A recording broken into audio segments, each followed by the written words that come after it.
इन 10 महिलाओं की वीरता ने कभी नहीं मानी थी हार। आज हम अपनी खबर में ऐसी महिलाओं के शौर्य और वीरता की बात करेंगे जिन्होंने वक्त वक्त पर अपने साहस का परिचय देकर ये साबित किया है कि महिलाएं कभी किसी से कम नहीं होती। आज हम इन पर चर्चा करने वाले हैं, लेकिन आगे बढ़ने से पहले वीडियो को लाइक करें और जो हमारी वीडियो पहली बार देख रहे हैं वह चैनल को सब्सक्राइब करना ना भूले। इतिहास गवाह है कि महिलाओं ने समय समय पर अपनी बहादुरी और साहस का प्रयोग कर पुरुषों के साथ कंधे से कंधा मिलाकर चली हैं।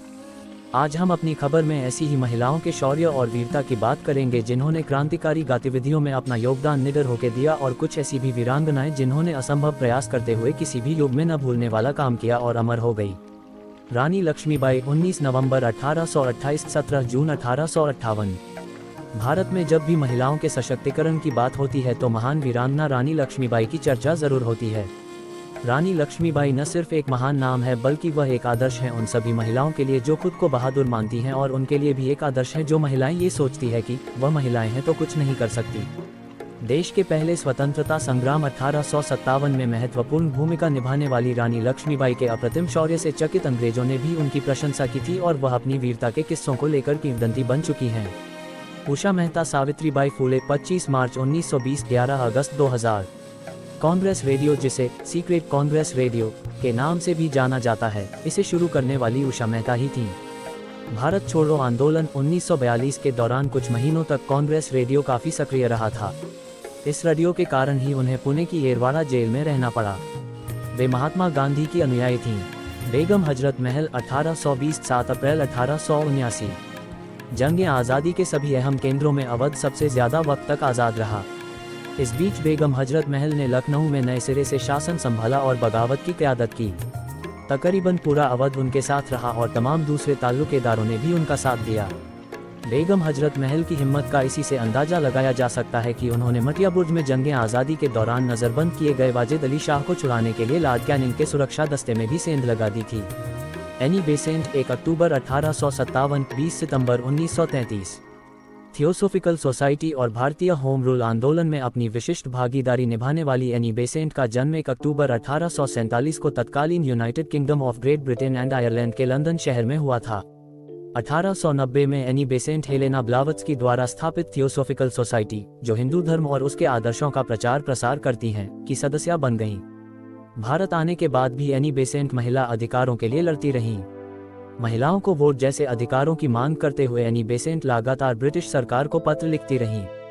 भारत में रहते हुए एनी बेसेंट ने स्वराज के लिए चल रहे होम रूल आंदोलन में भी महत्वपूर्ण भूमिका निभाई थी। मैडम भीकाजी कामा 24 सितंबर 1861 13 अगस्त 1936।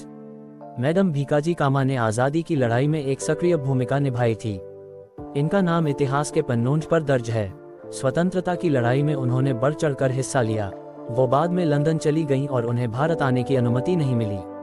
कस्तूरबा गांधी 11 अप्रैल 1869 22 फरवरी 1942। मोहनदास करमचंद गांधी ने बात के बारे में खुद स्वीकार किया था कि उनकी दृढ़ता और साहस खुद गांधी जी से भी उन्नत थे। वह एक दृढ़ आत्मशक्ति वाली महिला थीं और गांधी जी की प्रेरणा भी। उन्होंने लोगों को शिक्षा, अनुशासन और स्वास्थ्य से जुड़े बुनियादी सबक सिखाए और आज़ादी की लड़ाई में पर्दे के पीछे रहकर सराहनीय कार्य किया है। सरोजिनी नायडू 13 फरवरी 1879 2 मार्च 1949। भारत कोकिला सरोजिनी नायडू सिर्फ स्वतंत्रता संग्राम सेनानी ही नहीं बल्कि बहुत अच्छी कवयित्री भी थी। गोपाल कृष्ण गोखले से एक ऐतिहासिक मुलाकात ने उनके जीवन की दिशा बदल दी। सरोजिनी नायडू ने खिलाफ आंदोलन की बागडोर संभाली और अंग्रेजों को भारत से निकालने में अहम योगदान दिया। कमला नेहरू 1 अगस्त 1899 28 फरवरी 1936। कमला विवाह के बाद जब इलाहाबाद आई तो एक सामान्य कम उम्र की नई नवेली दुल्हन भर थी, लेकिन समय आने पर यही शांत स्वभाव की महिला लौह स्त्री साबित हुई, जो धरने जुलूस में अंग्रेजों का सामना करती, भूख हड़ताल करती और जेल की पथरीली धरती पर सोती थी। नेहरू के साथ साथ कमला नेहरू और फिर इंदिरा की प्रेरणाओं में देश की आज़ादी ही सर्वोपरि थी। असहयोग आंदोलन और सविनय अवज्ञा आंदोलन में उन्होंने बढ़ चढ़कर शिरकत की थी। अरुणा आसफ अली 16 जुलाई 1909 26 जुलाई 1996। अरुणा आसफ अली को भारत की आज़ादी के लिए लड़ने वाली एक सक्रिय कार्यकर्ता के रूप में पहचाना जाता है। उन्होंने एक कार्यकर्ता होने के नाते नमक सत्याग्रह में भाग लिया और लोगों को अपने साथ जोड़ने में महत्वपूर्ण भूमिका अदा की। साथ ही वे इंडियन नेशनल कांग्रेस की एक सक्रिय सदस्य थीं। विजयलक्ष्मी पंडित 18 अगस्त 1901 दिसंबर 1990। एक संपन्न कुलीन घराने से ताल्लुक रखने वाली और जवाहरलाल नेहरू की बहन विजयलक्ष्मी पंडित भी आज़ादी की लड़ाई में शामिल थीं। सविनय अवज्ञा आंदोलन में भाग लेने के कारण उन्हें जेल में बंद किया गया था। वे संयुक्त राष्ट्र की पहली भारतीय महिला अध्यक्ष थीं और स्वतंत्र भारत की पहली महिला राजदूत थीं जिन्होंने मॉस्को, लंदन और वॉशिंगटन में भारत का प्रतिनिधित्व किया। ये हैं भारतीय राजनीति की 10 शक्तिशाली महिलाएं।